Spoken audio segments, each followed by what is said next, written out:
Welcome to Drive the Daf, clear, structured explanation of the daily Daf in 20 minutes. You can even follow in the car. Sukkah Daf Lamed Gimel is focused primarily on the concept of dichoy. The Gemara will question whether dichoy applies to mitzvahs. Now, what's dichoy? Dichoy means when you have something which is not fitting, it's not usable for whatever function it's meant to be, and later it becomes fitting, it's still no good. The fact that it was one time in which it was canceled, in which it was no good, it cannot become good later. Now, there are two types of dichoy that may potentially be a problem, and one which is definitely not a problem. Now, everything which is qualified for something, and usually it's referring to an animal which is fit for a carbon. In our case, it's talking about a hadas, which is fit for the mitzvah of hadas, or any of the other four minim. So whenever you have something, it never begins ready to be used as a carbon or for the mitzvah. That's not called dichoy, obviously. At some point, it becomes fitting. Now, at some point, it becomes physically qualified. Now, it doesn't mean that it's designated and set aside to be used for the carbon or the mitzvah yet. The two types of dichoy are as follows. If it's disqualified for some psul from the beginning, from as soon as it reaches the stage where it could be used, it has some psul, that's called dichoy meikara. It was never ever ready to be used because it always had this psul with it all along. If it was ready to be used and it was kosher and it was designated and set aside and it was all lined up ready to go, and then some psul happens, then that's called nira v'nidche. It was ready to go, but it was pushed away, something happened to cancel it. Now that's definitely worse. If it was qualified and ready to go, set aside and ready to go, and then something canceled it, it's more likely that that cancellation is permanent. And even if the state of befittedness returns, you'll still not use this object, you'll still say it's disqualified. Dichoy meikara is a little bit more likely that it will not be dichoy. We would say that dichoy meikara is not a dichoy, that because it was never fit in the first place. Its disqualification was always there, and then at some point the disqualification came off. We could say, okay, this is the first time that it's really ready to go, so now it's a kosher. But in dichoy, generally, the Gemara is focusing primarily on nira v'nidche, where it was kosher, and then it became puzzle, and then it returns to being kosher again.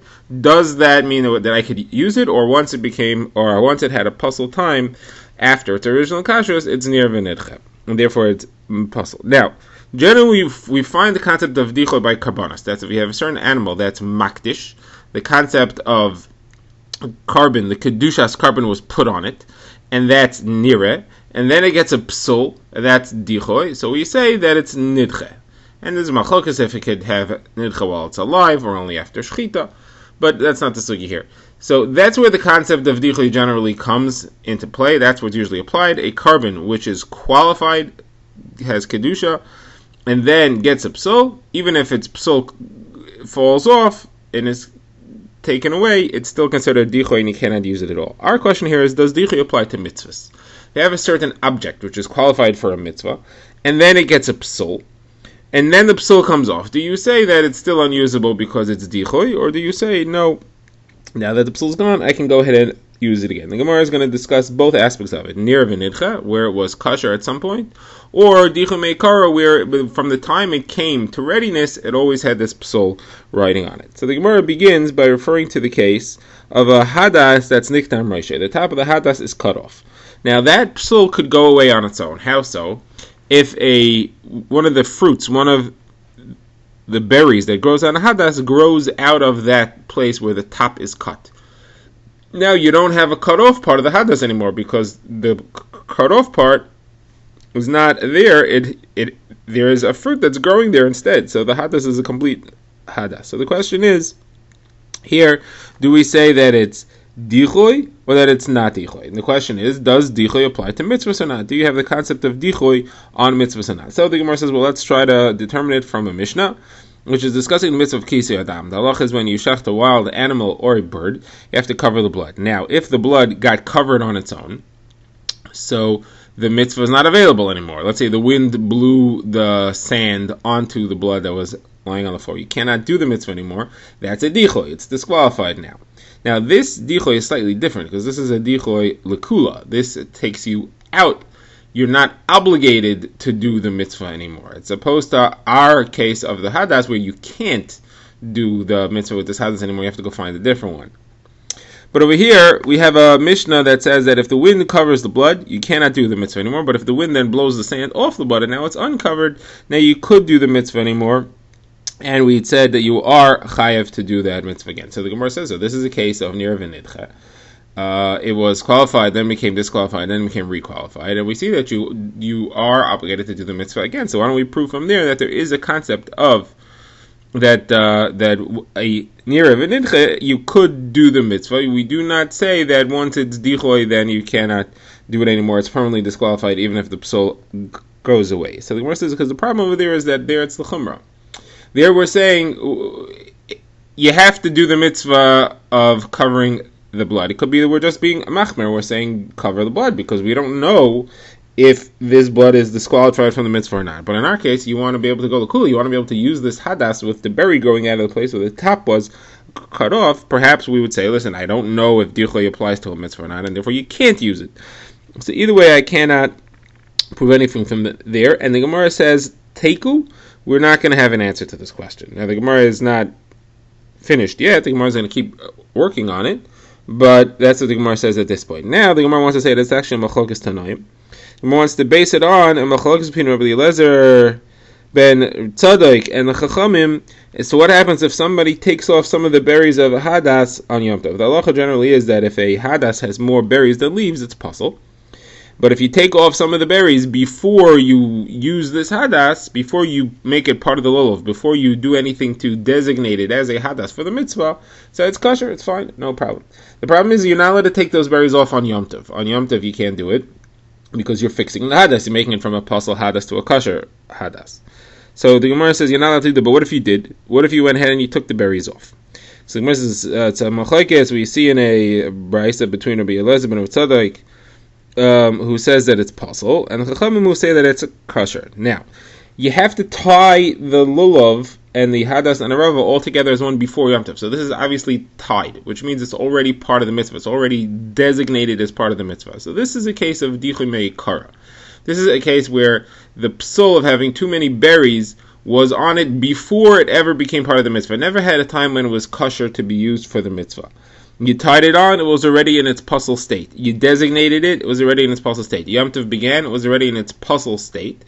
However, then the psul comes off. The guy went and he pulled off some of the berries, and now it's not too many. So the Gemara wants to say the machlokas should be, the machlokas between Rabbi Eliezer ben Tzadok and the Chachamim should be over this issue.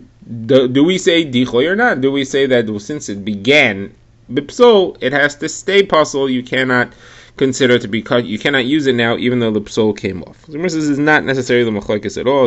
It does not have anything to do with dichoy. It could be that everybody holds that dichoy here is not a problem. You don't say dichoy by mitzvah. Certainly not dichoy meikara. The psul, the machlokes here is over the concept of tas of alayim and ha'asui, because this had to be tied into the lulav. And when you tie it into the lulav, you make the lulav in its kosher state. And according to some tanaim, as we shall see, that's a chiyuv. You can't use a lulav unless you tied it. Part of the mitzvah is tying the lulav, hadas, and a rava together. And until you did that, you didn't make a lulav shel mitzvah. So the machlokes, first of all, here could be, do you have to tie it or not? If you have to tie it, when you tied it, it was pasul. Then it became kosher, it's tasav eloim and ha'asay. It's becoming a kosher once it's already in the mitzvah state. That's no good.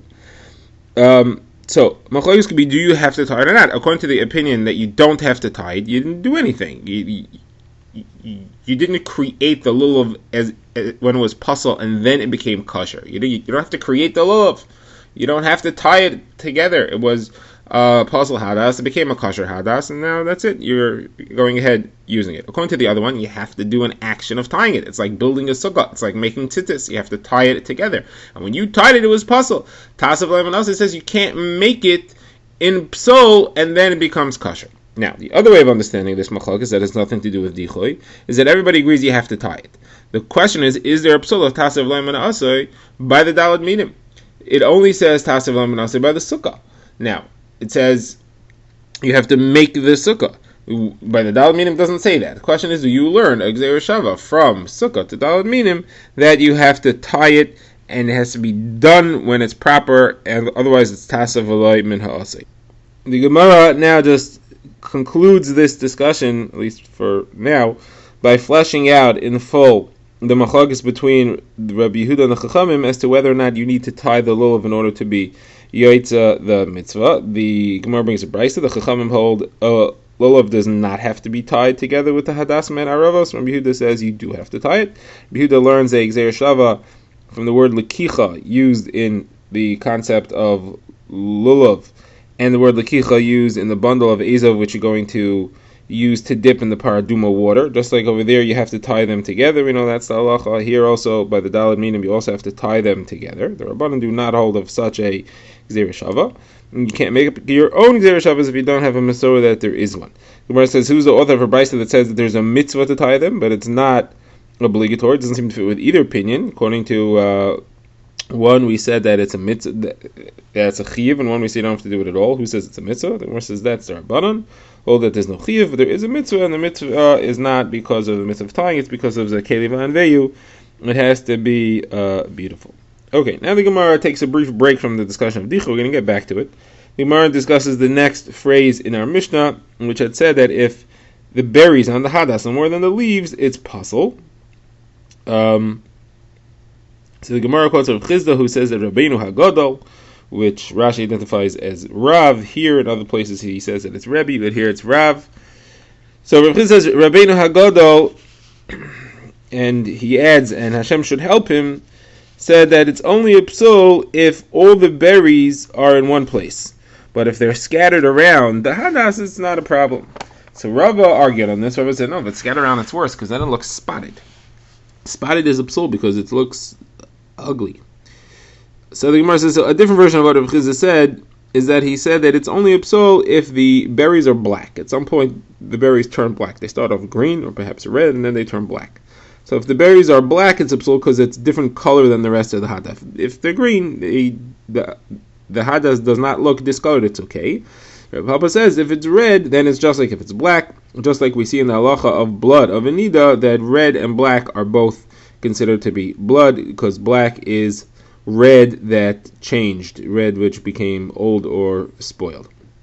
Now, next thing the Mishnah had said was that if you take some of the berries off, it is kosher afterwards. So the Gemara wants to know, when did you take the berries off exactly? When we say that it's kosher, if you took the berries off, when are we referring to? If you took them off before you tied the lulav together, for sure it's kosher. Why is that a chiddush? When you're taking the hadas in the first place, it's in a kosher state. There's more leaves than berries. And if it's referring to where you first tied it together with the lulav, and then you took the berries off, and you're telling me that it's kosher, that should resolve our question about dichoy. The dichoy is not a problem. At least dichoy me'ikara. This would be a case of dichoy me'ikara, where it never was in a kosher state. It began pasul, and you made it chal mitzvah. You tied it together with the rest of the daled minim, and it was a pasul state, and then you took it off. So that's at least dichoy me'ikara. We should show that is not a problem. You don't hold up that. So the Gemara says again, we can't necessarily prove anything from here because it could be referring to that you first tied it and then took the berries off, and the chiddush is not that dichoy meikar is not a dichoy, but that you don't have to tie them. Tying is not doing anything significant, and therefore was never in a state where it's designated for the mitzvah, and it's never in a state of dichoy meikara in the first place. Okay, now the next phrase in the Mishnah was that you cannot take off the berries on Yom Tov. And that would be because it's metaking money. You're fixing the hadas, making it from a pasul hadas to a kosher hadas, now to fix things on Yom Tov. So the Gemara says the implication that you can't take it off on Yom Tov is that if you do take them off, it is kosher. So again, this is going to be a proof to our question of dichoy, because we're saying that you have a pasul lulav, a pasul hadas, and you took off the berries, and now it's kosher. That means that it began bipsol, it's dichoy meikara, and it's kosher now. Adds the Gemara, in fact, this might not only be a case of dichoy meikar, this might be even better. This might be a case of nira v'nidcha. How so? Because we just learned that the berries are only possible if they're black, and they turn black at some point in the development of the hadas. So maybe Yom Tov began, and the hadas, lulav, and rava were tied together when the berries were still green, and therefore was kosher. Then the berries turned black and became possible. and then somebody came and pulled them off, and now it came back to being kosher again. It's a case of nir v'nidche. So we could even prove that nir v'nidche is not a problem. There's no dichoi b'mitzvah. So this is a case. We're not going to say that that's the case. We're going to say that the case was that it started off when it was black, and therefore it was dichoi meikara. And yes, you do have a good proof from here that dichoi meikara is not a problem. You don't say dichoi meikara by mitzvahs. It could be though that nir v'nidche you do say, because like we said, that's worse because it was actually ready and then it got a psol. So maybe that psol does not go away even if the cause of the psol comes off. Okay, now the Gemara moves on now to the concept of taking off the bears and Yom Tov. So the Gemara says it's a machlokes tanoim whether that's actually usher or not. We in our mission we said that it's usher. The Gemara brings a brisa that brings Rabbi Elazar, Rabbi Shimon, who says that you're allowed to. The Gemara asks why. It's metakin, you're fixing the hadas. The Gemara says we're talking about where you did it not miskavein, not intending to fix the hadas. You did it because you wanted to eat the berries. And this is what we call a davar she'enim miskavein. You do a malacha, you do an iser without intent. It's not what you had in mind. The Gemara says that this opinion of Rabbi Elazar, Rabbi Shimon, fits together with his father's opinion, Rabbi Shimon, who holds that a davar she'enim miskavein is permitted. You're allowed to do a malacha, you're allowed to do something forbidden, if that's not your intent. The action produced a result which was forbidden, which is that you made the hadas kosher, but wasn't your intent. Your intent was just to eat the fruits. So Gemara says, but Rabbi Shimon would not, but Rabbi Shimon himself would not agree in this case, because this is what we call psik reisha. Psik reisha means where you cannot, where the unintended result, which is usher, is definitely going to happen. It's part of what you're doing. You can't say I didn't intend that. It was going to happen every time. It's like if you kill an animal and you say, oh, I was just trying to cut some meat. I wasn't trying to kill the animal, even though I chopped its head off. Chopping its head off is a absolute necessary result of cutting off a head. You can't say I didn't intend for the animal to die. I just intended to cut off its head. The only case you can say it is, let's say you drag a bench. So you were intending to move a bench from place to place. You were not intending to dig a trench.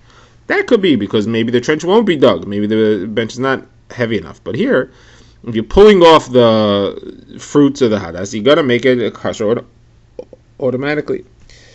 So Gemara says, so here it's not a problem because he had another hadas. He had another bunch of daled minim. He doesn't need this bunch. Therefore, even though he's making it kosher, since he doesn't need it to be a kosher set of daled minim, it's not called that it's psik reisha. It's not called that he's making daled minim. He's not using it for daled minim. It's not becoming daled minim at all. It's a branch which is technically in a kosher state, but he's not intending to use it at all. So if it's not becoming a daled minim set, you're not doing anything. Okay, now on the topic of making things kosher in a forbidden way in Yom Tov, the Gemara says, what happens if you had bound together the lulav, hadas, and rava like you're supposed to before Yom Tov, but the binding fell off. You're allowed to put it back on Yom Tov. So Gemara says you're allowed to put it back. You have to be careful not to make it not, which is usher on Yom Tov. So you just have to take a strip of leaf or something, wind it around so it's hold together, and tuck in the end. That way you're not making a knot. So Gemara says, why don't you make a bow? Allah says you're allowed to make a bow. It's not an usher form of tie. A bow is not an usher knot. So Gemara says this is Rabbi Yehuda who holds you're not allowed to make a bow. This is Rabbi Yehuda. Rabbi Yehuda holds you have to tie it the right way. It's not enough to just wrap it around and tuck it in. He holds as a mitzvah of tying. It has to be done correctly. So Gemara says, okay, it's a Tana which holds like Rabbi Yehuda that you're not allowed to make a bow. It does not hold like Rabbi Yehuda that you need to have a strong knot.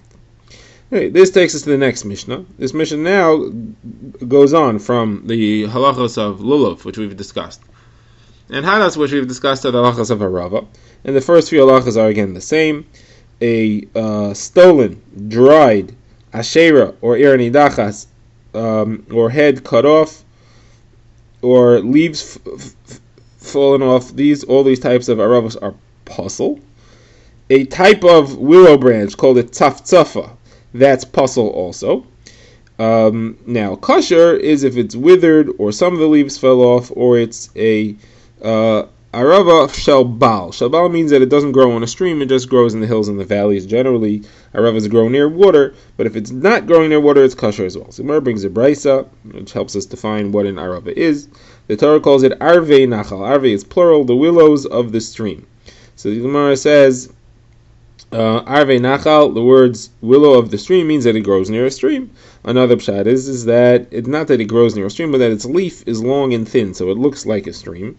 That's as opposed to the tzafzafa, where its leaf is rounder. Now, there's a different brisa that learns it as follows. It says, Arvei Nachal. You would think that it has to be something which grows along the stream, like normal, like it says Arvei Nachal, to include the aravas which grow in other places, fields that are relying on rain, not on streams, and mountains and valleys and things like that. For that, it says Arvei.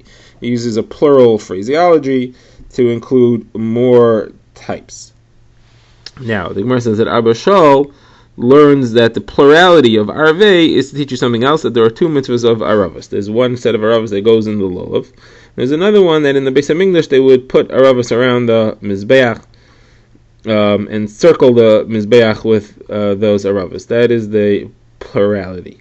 Now, there are Rabbanan who say that plural is to teach me to include Aravas which don't grow near streams. How do they know the halach of the Beis HaMikdash? So that's halach Moshe Misinai. Whereas this is one of three halachas where we question their sources, and they were halach Moshe Misinai. Those are this, Arava on the Mizbeach, Nesach Hamayim is water poured on the Mizbeach on Sukkot, and the other one is not related to Sukkot Sodal, it's halacha of Eser Netiyos, and in the halachas of Kilayim you could fit 10 trees within a base saw, and they can be spread out enough that it has certain halachic boundaries. Drive the Daf is a project of the Grand Woodlands Shul and is presented by Rabbi Yitzchak Landa. Find us on YouTube or subscribe to daily emails by emailing drivethedaf@gmail.com.